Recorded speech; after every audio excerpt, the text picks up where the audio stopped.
আমরা এখানে সমবেত হইলাম সকালে ইয়ারলি মর্নিং অফ ফ্রাইডে। মানুষ বহুত দূর দূর থেকে আছে, হাজার হাজার লোক আরও আসতেছেন।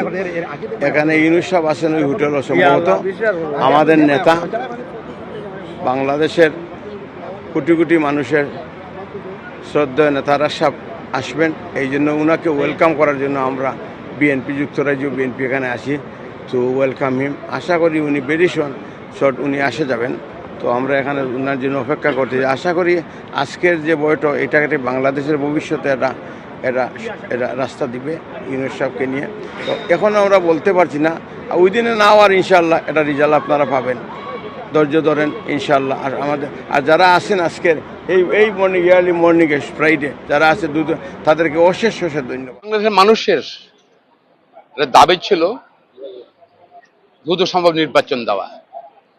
তো এটা 15 ইয়ার্স মানুষ কিন্তু ভোট দিতে পারেনি, পার্লামেন্টে দিতে পারেনি, পৌরসভা দিতে পারেনি, সিটি কর্পোরেশন দিতে পারেনি, উপজেলা দিতে পারেনি, ইউনিয়ন দিতে পারেনি, এমনকি স্কুল ম্যানেজ পরিদর্শন দিতে পারেনি। অনেকের পর 15 বছর হয়ে গেছে। বাংলাদেশে 18 বছর বয়স হলে কোয়ালিফাই করে ভোটার, এজ এ ভোটার। সেটা এই 15 বছর বয়সে তারা অনেক ভোট দিতে পারেনি। তো মানুষের মানুষ উন্মুখ হয়েছিল ভোট দেওয়ার জন্য। তো সরকারের পক্ষ থেকে একটা সম্ভাব্য তারিখ দেওয়া হয়েছিল, এপ্রিল মাসে একটা সময় দেওয়া হয়েছিল। এপ্রিল মাসে আমাদের বক্তব্য ছিল মূলত এপ্রিল মাসে, প্রথম রোজার পরে, রোজার সময় ইলেকশনের সময় অনেক লক্ষ লক্ষ নেতাকর্মী কাজ করে সকল রাজনৈতিক দলের। ওরা পানি খাবে না, রোজার কারণে অনেক অসুস্থ হয়ে পড়বে। তারপর স্কুলগুলোর পরীক্ষা হবে, ঝড় বৃষ্টির সম্ভাবনা আছে। পাশাপাশি জনমনে একটা অস্বস্তি ছিল নির্বাচন নিয়ে। আজকের এই শীর্ষ বৈঠকের মাধ্যমে, অর্থাৎ আমাদের মাননীয় প্রধান উপদেষ্টা জনাব ডক্টর প্রফেসর ইউনূস সাহেবের সাথে বিএনপির চেয়ারপারসন মাননীয় চেয়ারপারসন তারেক রহমান সাহেবের আজকের বৈঠকেই আমি অনেক জল্পনা অবসান ঘটলো এবং রোজার আগে নির্বাচনের একটা তারিখ, সম্ভাব্য তারিখ বসছি আমরা। প্রমাণ হয় এতে পরিষ্কার বিষয়টি। আজকে এই যুক্তরাজ্য বিএনপি এবং প্রবাসী বাংলাদেশিরা সকাল 6টা থেকে এখানে হোটেলের সামনে উপস্থিত। অনেক প্রত্যাশা নিয়ে আসছেন।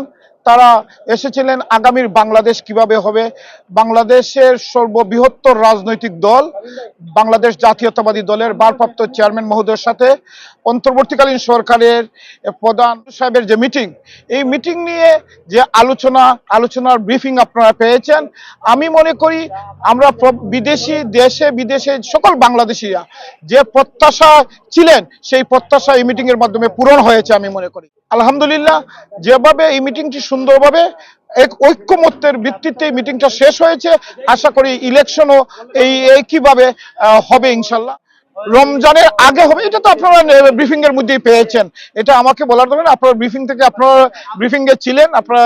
কিন্তু আমরা প্রবাসী যুক্তরাজ্য বিএনপি দীর্ঘদিন পরে আমরা এই আমাদের নেতা তারেক রহমানের নেতৃত্বে ফ্যাসিস্টের বিরুদ্ধে আন্দোলন করেছি, গণতন্ত্রের জন্য আন্দোলন করেছি। আমরা মনে করি আমরা সফল হয়েছি। আজকের মিটিংটাও সফল। এটা তো আপনারা ওই ব্রিফিং এ প্রশ্ন করেছেন, দুইটা ভাগে হয়েছে।